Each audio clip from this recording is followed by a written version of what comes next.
¿De qué se trata la norma de asistencia para realojamiento de inquilinos de la ciudad de Eugene?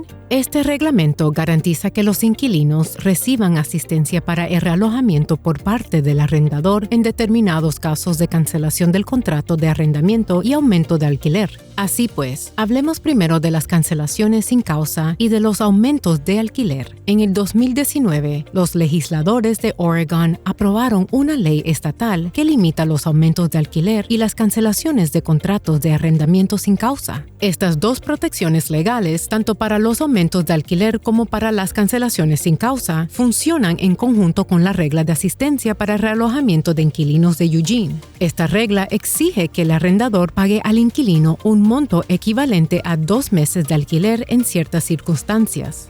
¿Cuándo debe el arrendador pagar la asistencia para el realojamiento?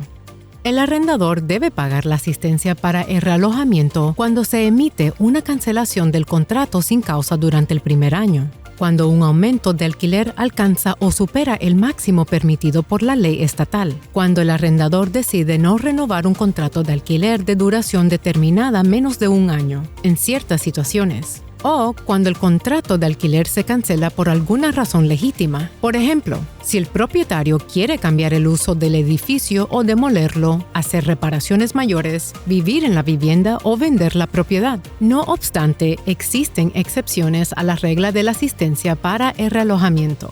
Hay 11 exenciones que se aplican. Estas son circunstancias en las que el arrendador no tiene que pagar la asistencia para el realojamiento.